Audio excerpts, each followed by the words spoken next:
A low stretch of land rests quietly between two rising hills, the grass long and undisturbed, bending gently in the wind, as if nothing has touched it in years.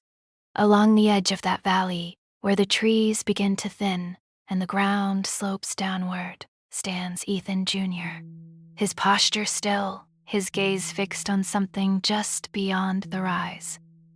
Beside him is old Ethan, older now than most men are meant to be, his expression distant, as if he has already arrived at a conclusion the others have yet to reach. Nearby, Caleb and Zion stand in silence, their attention focused, their instincts unsettled by something they cannot yet see. Juan moves slowly along the tree line, scanning the ground with deliberate care, while Mason and Joshua stand just behind, drawn forward by curiosity and held back by something they cannot name. A few steps apart, Tony watches them all, his easy confidence gone, replaced by something quieter, something more cautious. Beyond the rise, the earth has been disturbed. They see the trees first, not broken, not scattered, cut, a long, unnatural path carved through the hillside, where thick trunks have been sheared at angles, too clean, too precise, too violent to be anything but impact. The men stop without speaking. No one needs to say it. Something came through here, fast, low, and out of control. They follow the damaged trees, slowly, carefully. The ground softens as they descend into the valley. The earth gives way beneath their boots, the air carrying a faint scent that does not belong to the forest. Metal, burnt, but old. At the bottom of the ravine, the forest begins to clear, and there it is, ancient debris rotting among the vegetation, cracked open, overgrown and rusty, the remains of a massive aircraft. Not shattered, not scattered, mostly intact. For a long moment, no one moves, because this is not like the others. This is not debris. This is a place. Tony exhales slowly. Well, no one laughs. They approach carefully. The outer doors hang open, warped but accessible. Inside, darkness.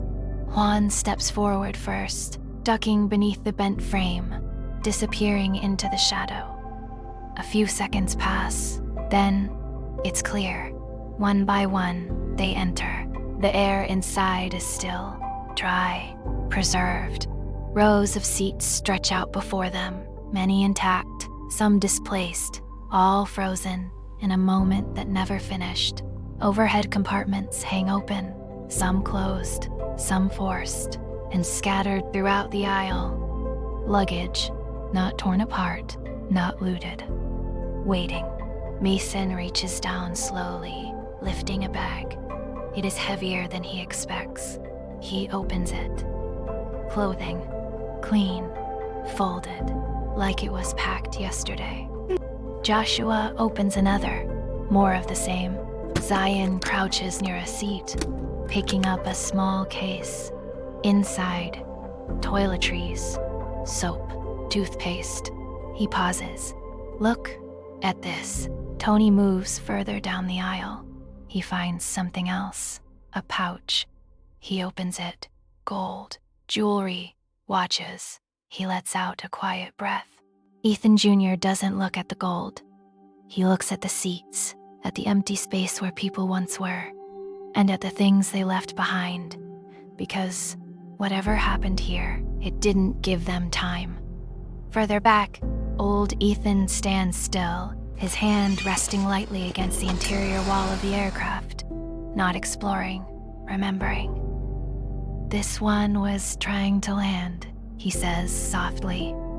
They all turn toward him. He gestures toward the angle of the fuselage, the position of the wing, the slope of the valley. It wasn't falling straight down. It was controlled. That lands differently. because it means someone was flying, trying. Outside, the wind moves through the broken hillside.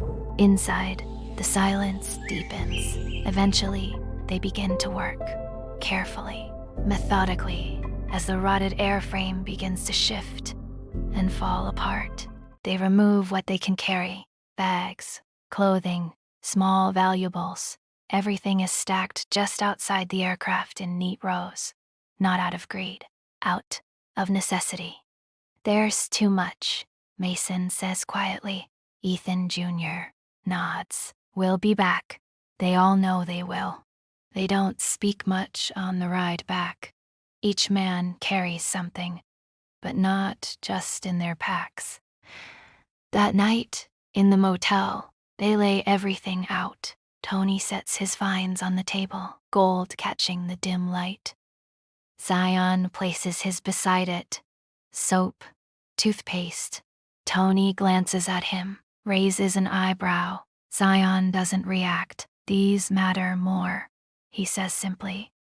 Ethan Jr. places his items last: tampons, cosmetics, pregnancy tests, lipstick.